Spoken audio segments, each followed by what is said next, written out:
이 시간 함께 볼 말씀은 누가복음 14장 7절부터 11절까지의 말씀입니다.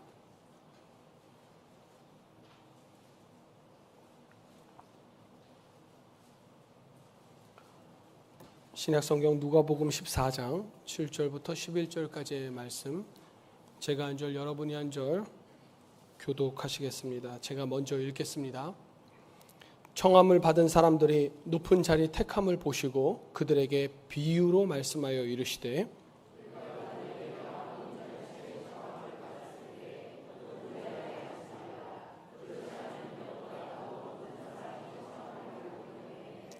너와 그를 청한 자가 와서 너더러 이 사람에게 자리를 내주라 하리니 그때 네가 부끄러워 끝자리로 가게 되리라.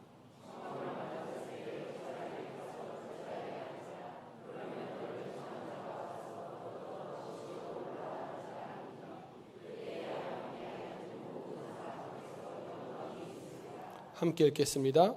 무릇 자기를 높이는 자는 낮아지고 자기를 낮추는 자는 높아지리라. 아멘. 오늘 본문의 내용은 참 쉽습니다. 예수님께서 말씀하시기를 누군가가 당신을 식사 자리에 초대하거든 높은 자리에 앉지 마십시오. 만약 당신보다 더 높은 사람이 초대를 받아서 식사 자리에 왔는데 자리가 없어서 앉지 못하고 있다면 주인이 높은 자리에 앉은 당신에게 와서 이 자리는 당신의 자리가 아닙니다. 여기 계신 높으신 분의 자리입니다. 라고 말할 수도 있는데 그렇게 된다면 그때 당신은 주변 사람들한테 창피를 당할 것이고 그 앉은 자리를 비워주고 이제 자리가 없으니까 식사 자리의 맨 끝자리로 가장 아랫자리로 옮겨야 되지 않겠습니까? 라는 이야기를 해주셨다는 내용, 그게 오늘의 본문입니다.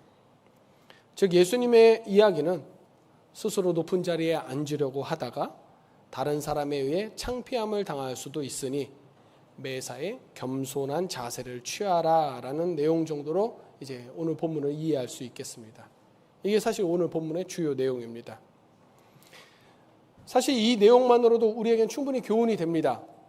이 이야기 안에 바로 겸손이라는 그리스도적인 메시지가 분명하게 담겨 있기 때문에 그렇습니다. 매사에 겸손한 자세를 취해라. 사실 정상적인 양심을 가진 사람이라면 겸손은 누구나 한 번쯤 깊이 생각해 볼 만한 내용 맞습니다.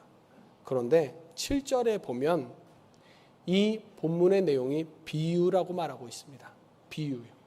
그들에게 비유로 말씀하여 이르시되. 여러분, 예수님이 우리에게 비유를 통해서 말씀하시는 이유는 그 가르침의 참뜻을 숨기시고자 하실 때 비유를 사용하십니다. 그런데 오늘 본문은 비유라고 하잖아요. 비유라고 하면서도 이 주요한 메시지가 겉으로 드러나 있는 것 같습니다. 그러니까 비유 같지가 않아요. 이렇게 메시지가 분명하게 드러나 있는데 비유라고 하니까 이상하지 않습니까? 그렇다면 우리는 당연히 의문을 가져야 합니다. 지금 드러나 보이는 이 겸손이라는 메시지가 과연 진짜 메시지일까? 예수님께서 숨겨둔 이 비유라는 것 안에 숨겨둔 또 다른 의미가 따로 있지는 않을까? 오늘 저와 여러분이 이 시간 함께 해야 될 작업은 바로 이 비유의 참뜻을 찾아내는 거예요. 그래서 이 시간 말씀에 집중함으로써 오늘 메시지의 참뜻을 찾아내서 깨닫고 삶에 깊이 적용하는 우리 모두가 되기를 소원합니다. 오늘 사건의 시작은 우리가 읽은 본문보다 좀 더 앞인 14장 1절부터 시작됩니다. 14장 1절부터의 내용을 간단하게 이야기로 풀어서 드리자면 예수님께서 한 바리새인 지도자로부터 안식일에 초대를 받으셨습니다. 식사 초대를 받으셨어요. 성경에서는 예수님을 초대한 사람을 보고 그냥 바리새인 지도자라고 짤막하게 기록을 하지만 바리새인 지도자라는 단어로서 특정되는 사람을 요즘 말로 치면은 여당 대표급 정치 지도자입니다. 이런 높은 직급의 사람이 겨우 나사렛 촌뜨기 예수를 왜 자기 집에 초대했는지 잘 모르겠습니다. 어쩌면 예수님이 여러 기적을 그동안 행하셨던 것 때문에 백성들한테 인기가 있었잖아요. 그래서 이런 인기인과 인맥을 한번 좀 쌓아보려고 초대한 것인지도 모르겠습니다. 물론 예수님 혼자만 초대받은 것은 아닙니다. 다른 제법 유명한 바리새인들도 함께 초대받은 사실 큰 파티, 큰 연회였습니다. 그럼 그렇지 어떻게 바리새인 지도자가 그렇게 거물급이나 되는 사람이 예수님 한 사람만 자기 집에 초대했겠습니까? 아마 이 식사에 초대받은 사람들 중에 바리새인이 아닌 사람, 이런 사람은 예수님밖에 없었을 것이고, 오히려 가장 격이 떨어지는 사람을 한번 꼽아보라고 한다면 그게 바로 예수님이지 않았을까 싶습니다. 어쨌든 그 식사에 초대받은 그 안식일 당일이 되었습니다. 여러분, 유대인들은 안식일에 무엇을 할까요? 안식일이라고 아무것도 안 하지는 않았습니다. 당연히 안식일에는 회당에 모여서 하나님을 예배합니다. 그리고 바리새인 지도자에게 초대받은 사람들은 이 예배를 마친 다음에 335 모여서 바리새인 지도자의 집으로 걸어갑니다. 바리새인 지도자의 집에서 큰 연회가 열린다라는 소문은 금세 온 마을의 뉴스가 됩니다. 그리고 그 권력자에게 초대받은 사람이 누구인지 다들 궁금해합니다. 우리도 뭐 영화제라든가 시상식 같은 거 하면 그 앞에 레드카펫을 누가 밟고 지나가는지 궁금해하면서 팬들이 많이 서지 않습니까? 마치 그런 풍경이 펼쳐졌을 겁니다. 결과적으로 초대받은 사람들은 물론이거니와 초대받지 않은 사람들까지도 오늘 벌어지는 이 연회에 관심이 있습니다. 그런데 바리새인 지도자의 집으로 가는 길에서부터 가만히 보니까 분위기가 좀 이상해요. 함께 초대받은 바리새인들이 자꾸 예수님을 힐끗 쳐다보면서 예수님의 행동 하나하나를 살피기 시작합니다. 물론 예수님의 행동을 동경한다던가 신기해서 쳐다보는 게 아닙니다. 예수님의 꼬투리를 잡고 싶은 겁니다. 그래서 14장 1절에는 뭐라고 써져 있냐면요, 그들이 엿보고 있더라라고 쓰여져 있어요. 엿보고 있더라. 예수님의 일거수일투족을 지켜보며 예수님이 사이비이고 이런 자리에 초대받을 자격이 없다라는 것을 폭로하고 싶은 거예요. 그런데 마침 아주 좋은 건수가 하나 눈앞에 보입니다. 연회장으로 걸어가는 그 길에 수종병 든 사람, 즉 몸에 붓기가 이제 가득해 갔고요, 거동이 불편한 환자가 눈에 띈 겁니다. 제가 오늘 본문을 참 좋아하는데 그 이유 중에 하나가 예수님의 장난스러운 짓궂음이 드러나는 본문 중에 하나인 것 같아서인데요. 예수님이 항상 근엄함을 유지하시는 분은 아니었어요. 왜 그런지 한번 보면요, 3절을 보니까 갑자기 예수께서 대답하여 율법 교사들과 바리새인들에게 이르시되, 예수님이 대답을 하셨답니다. 근데 원래 대답이란 질문이 있어야 대답하는 거잖아요. 그런데 1절과 2절을 아무리 눈 씻고 찾아봐도 질문이 없어요. 질문은 없었는데 예수님께서 대답부터 하셨다는 겁니다. 성경이 잘못 말하고 있는 걸까요? 아니에요. 그들은 질문을 했습니다. 그럼 어떻게 질문했습니까? 마음속으로 질문한 겁니다. 예수님이 망하기를 바라는 바리새인들은 저 수종병 든 환자가 저 눈앞에서 보이기 시작할 때 속으로 쾌재를 불렀을 겁니다. 예수라는 작자에게 저 병든 자를 한번 고쳐보라고 해야겠다. 그동안 예수가 병든 자를 많이 고쳤다고 하니까. 만약 고친다면 안식일에 일한 것이니 율법을 어긴 자로 짓눌러 버리면 될 것이고, 못 고친다면 그동안 고쳤었던 것까지 싹 다 한 번에 묶어서 사기꾼으로 몰아붙이면 되겠다. 자, 한번 저 환자를 고쳐보시지? 이렇게 속으로 생각하고 있는데 그들의 속을 다 아시는 예수님이 말씀하시는 겁니다. 아니, 대답하시는 겁니다. 안식일에 저 병든 자를 고쳐주면 안 되냐? 우리도 보면 속으로 생각하고 있는 것을 다른 사람한테 들키면 순간 멈칫하며 당황하지 않습니까? 아마 예수님을 벼르던 바리새인들의 현재 심정이 딱 그랬을 겁니다. 그래서 그들은 그 즉시 아무런 대답을 할 수도 없었어요. 또 이미 연회가 많은 사람들의 관심을 받고 있었기 때문에, 주변에 사람들이 되게 많이 쳐다보고 있었기 때문에, 일반 백성들도 함께 있었기 때문에 안식일에 병든 자를 고치면 안 됩니다 라고 자신들이 말해버리면 백성들의 민심을 잃을 수가 있었거든요. 이렇게 바리새인들이 꿀먹은 벙어리가 됐을 때 예수님은 수종병 든 자를 고쳐주십니다. 예수님의 완성이죠. 그런데 이 대결이 예수님의 완성으로 끝나기는 했지만 여러분 한번 생각해 보세요. 안식일에 예배를 잘 마친 다음에 식사 초대를 받아서 가는 길에 함께 초대받은 자들로부터 공격을 당했다면, 그 사실을 곱씹어 본다면 이건 예수님에게 있어서 대단히 불쾌한 사건입니다. 식사를 하기도 전에 불편함과 적대감부터 알게 됐습니다. 그럼 바리새인들은 도대체 왜 예수님을 공격합니까? 도대체 예수님이 뭐라고 바리새인들은 예수님을 공격했을까요? 자, 드디어 바리새인 지도자의 집에 도착했습니다. 집주인인 바리새인 지도자, 그 사람의 자리가 한가운데 자리에 딱 놓여 있고요. 아무래도 집주인이니까 상석에 가장 중앙에 위치했겠죠. 그 좌우로 여러 의자들이 순서대로 막 배치가 되어 있습니다. 이미 여러분도 많이 들어서 아시겠지만 어느 연회장이나 주인으로부터 가장 가까운 자리부터 높은 사람의 자리거든요. 또 귀한 손님이 앉는 자리입니다. 요즘 시대에 이렇게 계획된 연회에서는 자리에 앉을 사람의 이름을 미리 써서 놓는 경우까지도 있습니다만, 이 당시엔 그렇게까지는 하지 않았어요. 그러니까 먼저 앉으면 임자예요.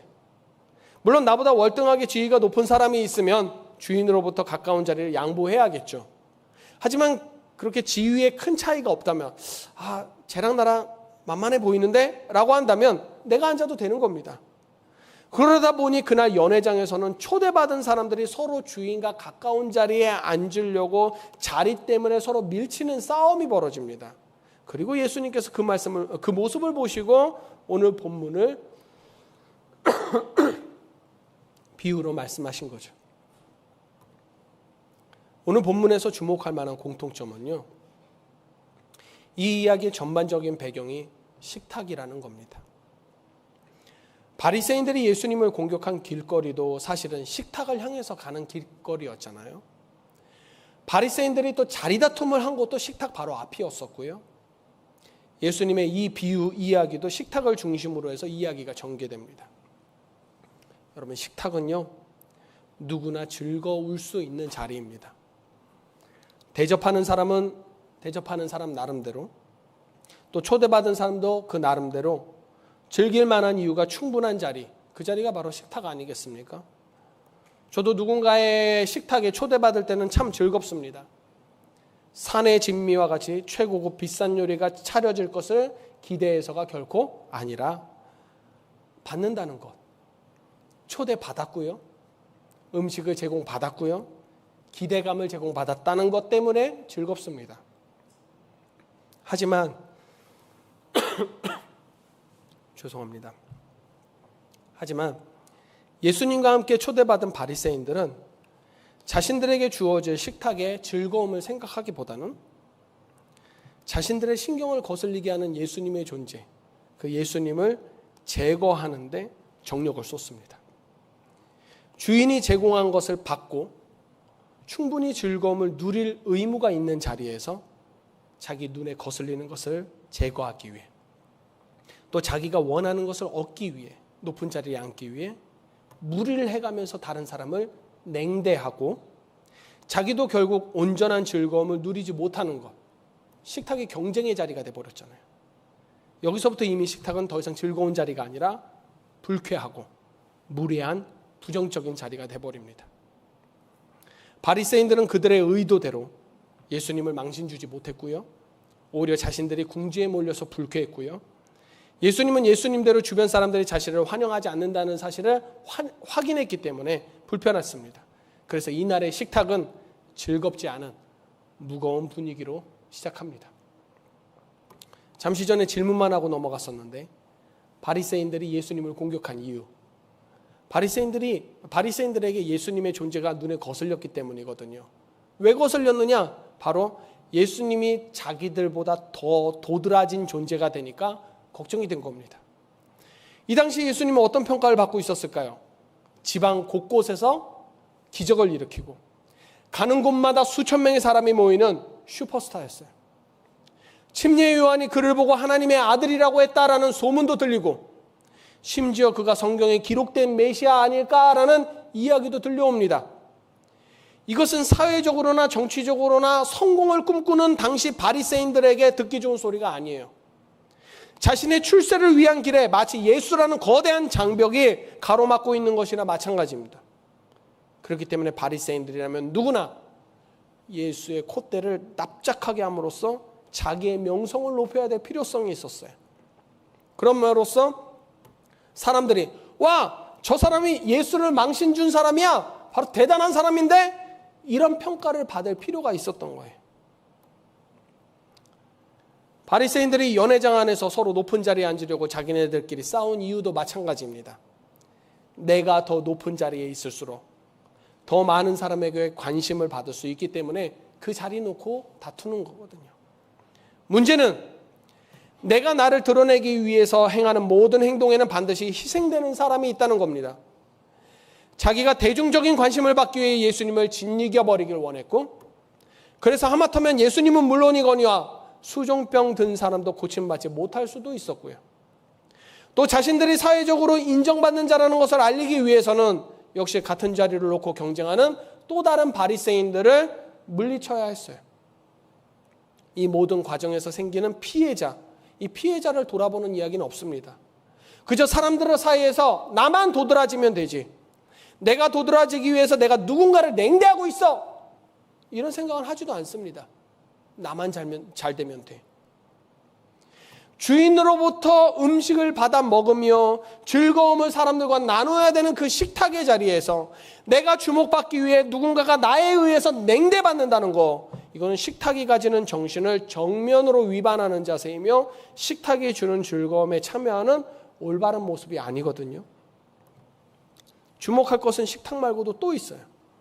바로 이 사건이 일어난 날이 안식일이라는 겁니다. 안식일은 우리가 무언가를 받는 날입니다. 무엇을 받습니까? 쉼을 받습니다. 쉼을 받기 위해 아무것도 하지 않기로 약속된 날이 안식일입니다. 누가 쉼을 주시나요? 하나님이 허락하신 겁니다. 천지를 창조하신 뒤에 스스로 안식하시면서 먼저 모범을 보이셨고, 광야에서 만나를 공급하실 때도 안식일 전날까지만 만나를 주심으로 결국 안식일은 우리 모두가 쉬도록 배려를 주셨어요. 즉 안식일은 주께서 우리를 향해 베푸시는 은혜를 우리가 받는 날이에요. 그런데 그렇게 받는 날, 사람들은 다른 것을 받으려고 한 날이에요. 예배를 통해서 우리에게 주시는 은혜가 있을진데 주님께서 우리에게 주시는 그 은혜로는 성에 차지 않은가 봅니다. 하나님의 안식일을 통해서 나에게 주시는 것은 구원이고 평안이고 성결함이고 언약입니다. 근데 요즘 이런 것들은 너무 밋밋하고 재미없어요. 고리타분해요. 과연 그런 것이 존재해? 재미없는 거야 라고 취급되면서 쓰레기 같은 취급을 받습니다. 그저 낡은 가치관, 더 이상 우리 삶에 실질적인 도움이 되지 않는 것들. 하긴 뭐 요즘 어느 누가 성결함을, 평안함을, 구원함을 구하겠습니까? 사람들은 오직 환호할 만한 것에만 관심을 갖습니다. 다른 사람이 부러워할 만한 것, 성공하고 많이 소유하고 많이 누리고 공감을 얻을 수 있는 것, 이처럼 화려하고 신나는 가치들이 우리 주위를 잠식하는 사회, 우리 그런 사회를 지금 살아가고 있지 않습니까? 지금 이 시간 여기에 모인 우리 모두의 인생은 예수님의 식탁에 초대받은 사람들입니다. 예수님의 그 식탁에는요, 내 모든 죄를 씻어주는 보혈의 잔이 준비되어 있고 안식일과 같은 쉼과 평안이 있으며 구원과 영생을 맛볼 수 있도록 식사의 순서가 코스별로 아주 잘 짜여져 있어요. 그런데 오직 나에게 주기 위해서, 나에게 누리라고 맛보라고 허락된 그 식탁, 그리스도의 가치들로 가득한 이 훌륭한 식탁, 이 영적 예배 앞에서, 그 인생 안에서 우리는 그 주님이 주신 식탁에 집중하기보다 예수님의 식탁을 앞에다 차려두고 있으면서도 예수님께서 준비하신 음식을 즐기기보다 사람들의 관심을 얻기 위한 노력을 하고 있지는 않는지, 내 자리를 옮겨서 더 높은 자리로 옮겨가야지라고 생각하고 있지는 않는지 심히 염려스러울 때가 많은 시대가 바로 오늘날입니다. 주님께서 지속적으로 우리에게 조용히 주시는 그 은혜에 감동하고 감사해야 될 때, 예수님의 식탁 메뉴, 식탁 코스에는 없는 반기독교적인 것들을 받으려고 함께 초대된 우리의 이웃을 내가 내 자리에서 밀쳐내고 있지는 않는지 스스로의 삶의 모습에 물어보고 반성해야 될 때가 아닌가 싶은 겁니다. 그래서 오늘 함께 읽은 이 비유의 제목을 붙이자면 경고라고 붙이는 겁니다. 예수님의 식탁에 초청받았으면서 하나님의 안식일에 지금 동참하고 있으면서 그 식탁을 즐기지 못하고 그 안식일을 누리지 못하는 것뿐만 아니라 오히려 다른 만족을 얻으려고 다른 것에 관심 갖지 말라고 오늘날 우리에게 주어지는 경고입니다. 이 경고를 무시하면 나에게 원래 주어진 자리는커녕 날 초대한 주님으로부터 끝자리로 쫓겨날 수도 있음을 우리가 두려워할 줄 알아야 합니다. 주님은 늘 우리에게 주시려고 하십니다. 좋은 것을 주심으로 우리의 영혼을 살리시려고 애쓰십니다. 그렇다면 우리는 감사함으로 받고 그 외에 다른 것을 구하지는 말아야 합니다. 하나님이 내게 주신 것을 누리기는커녕 하나님의 자리에 허락되지 않는 것을 얻으려는 그 쓸데없는 몸부림이 우리 인생에 더해져서는 안 됩니다. 하나님이 내게 이만큼의 돈을 주셨는데 돈 주시죠. 우리가 살아갈 때 필요한데. 근데 그 이상의 돈을 구하고 그 이상의 풍족을 구하고 그 이상의 명예를 구하고 그런 몸부림이 우리 인생 가운데 있어서는 안 된다는 겁니다. 오늘 이 시간 함께 예배하는 우리 예배자 여러분, 주님께서 내게 허락하신 그것을, 주님께서 내게 주신 것을 즐겁게 받고 누릴 줄 아는 영혼들이 되기를 소망합니다. 내게 주어진 것을 귀하게 여겨서 내 실수로 그것을 빼앗기는 안타까운 오늘의 비유의 주인공이 되지는 않기를 원합니다. 그래서 이번 한 주 동안 오늘 말씀 또한 묵상하고 또 삶의 지난 모습들을 돌아보는 가운데에서 내 인생에 고쳐 나가야 될 점을 찾아내고 실제로 삶의 변화를 또 보일 수 있는, 감사하고 만족하고 주님 앞에 초대받은 자로서 충분히 엎드릴 수 있는 저와 여러분이 되기를 진심으로 소원합니다. 기도하겠습니다. 선하신 하나님, 우리를 주님의 은총 가득한 식탁으로 초청해 주시고 우리가 주님 안에서 주의 은혜를 입을 수 있도록 늘 부어주셔서 감사합니다. 특별히 우리 수도교회라는 주님의 식탁에 여러 성도들과 함께 초청된 자리에서 주님을 예배할 수 있도록 허락하심 감사합니다. 하나님, 그러나 우리가 때때로 주님께서 주셨음을 잊어버리고 다른 것, 주님이 허락하시지 않는 것을 구할 때가 있음 또한 압니다. 나의 죄성 때문에 세상적인 가치관을 구하며 내 욕망을 채우기 위한 행동을 할 때 주님, 그저 우리의 모자람을 불쌍히 여겨주시고 부디 주의 전에서 주의 식탁에서 내치지는 말아 주시옵소서. 이미 주님의 선하심과 나를 사랑하심이 우리 모두를 덮는 것 알고 있지만 주여, 간절하게 한 번 더 간구하오니 염소떼 같은 우리의 배은 망덕함을 주의 사랑으로 품어 주시옵소서. 우리를 구원하신 나사렛 예수 그리스도의 이름으로 기도합니다. 아멘.